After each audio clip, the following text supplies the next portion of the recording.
Today I'm talking about Night Watch, book 29 in Terry Pratchett's Discworld, and we're back with the City Watch, the Night Watch, and Commander Vimes. There's things happening in town. There's an evil bastard on the loose. Casa, he's one of those rare breed of psychopath that would stab you as soon as look at you. He's evil. He's twisted, and he's actually killed one of the watchmen, Constable Strong in the arm, a dwarf watchman, on his day off of all things. He wasn't even out trying to arrest him or do anything. He was on his day off enjoying a pie. And so the City Watch aroused, and Sam's having it. They've cornered Caster, and they're chasing him. They're giving him pursuit.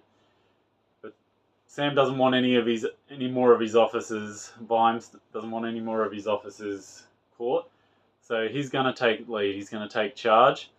And he pursues him up over the rooftops. And they wind up falling through this magical field at Unseen University. And there the story begins. A typical Terry Pratchett, brilliant book. These I can't praise them enough.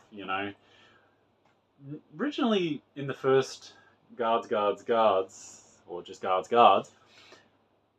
Originally it was supposed to be Carrot. Carrot was going to be this amazing lead, but Samuel Vimes is one of those enduring characters that just reached out and plucked the story from Terry's and Corporal Carrot's hands. And thank God he did. These stories are so brilliant. Like, I love the Vimes. I love all the Terry Pratchett stories. I love the Vimes stories, the guard stories.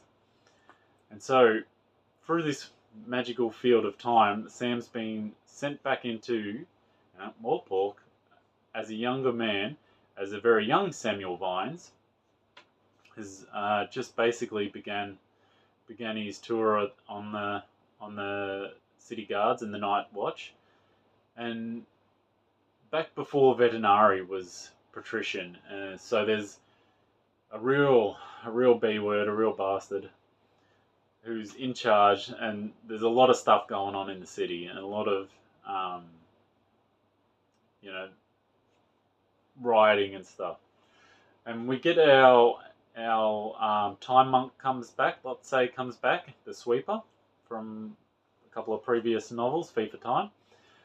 And he's basically directing Vimes to watch over young Samuel Vimes, because when Casa came back too, because that couldn't be just Samuel, that'd be just weird. You got to put Casa back.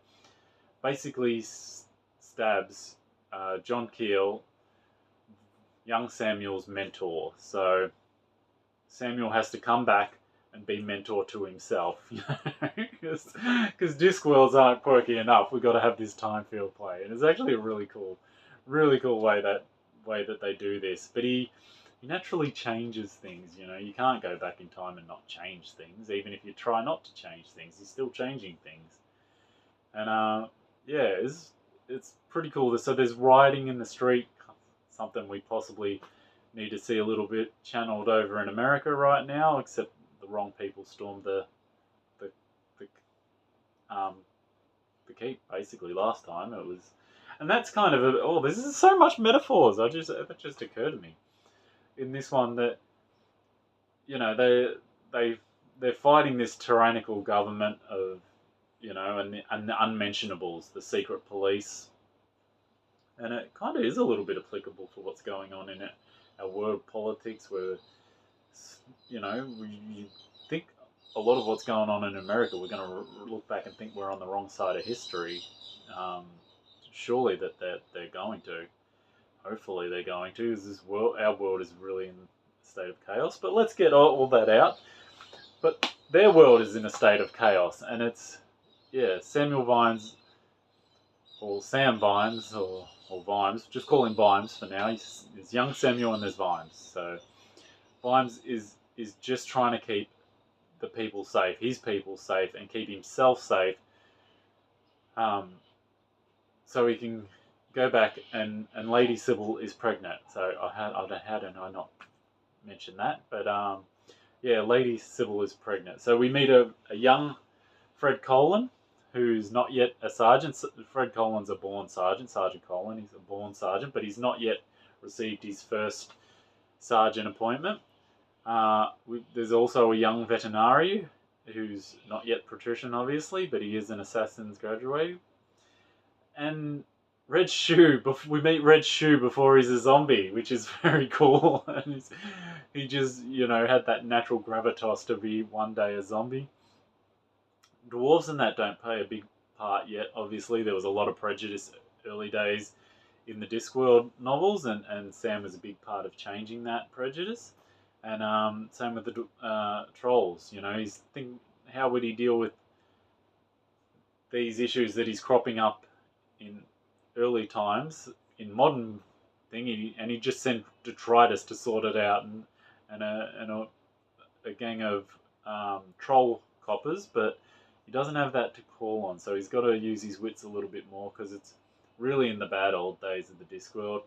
It's the typical quirks. We meet a young Nobby Nobbs before he joins the guard, and also Cut Me Own Frank Diddler. We meet a young him, which is very cool. And there's ladies of negotiable affections. There's plots to overthrow the government, but it's the wrong ones that get in. That's the trouble. There's always this, when you think you're getting out these terrible ones, there's always that other next lot gonna do us any good, and that's just politics around the world at the moment. Yeah, but I'll try not to get too political.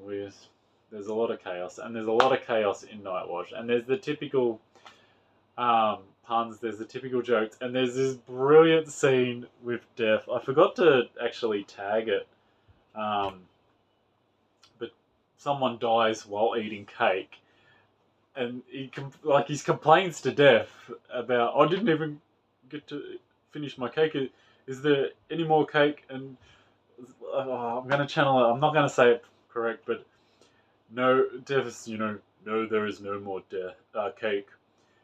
Cake, there is no more, no more cake. I did not say that at all right, but that's this brilliant line from Death about no more cake. And as someone that is very fond of sweets, that's like one of the most saddest lines in the Discworld novels.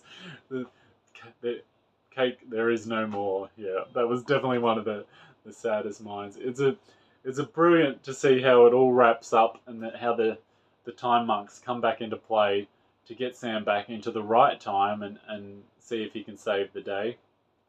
And a typical Terry Pratchett Discworld. Nightwatch, brilliant read. I just love these books. I can't recommend them enough. If you haven't got on board, jump on board. Jump on board on any, because you can read them out of order, but I read them in order, and I think personally that's the best way, but you don't have to read them all. But you should, absolutely should. Nightwatch, Terry Pratchett, book 29, absolutely brilliant book. Happy reading, and follow for more.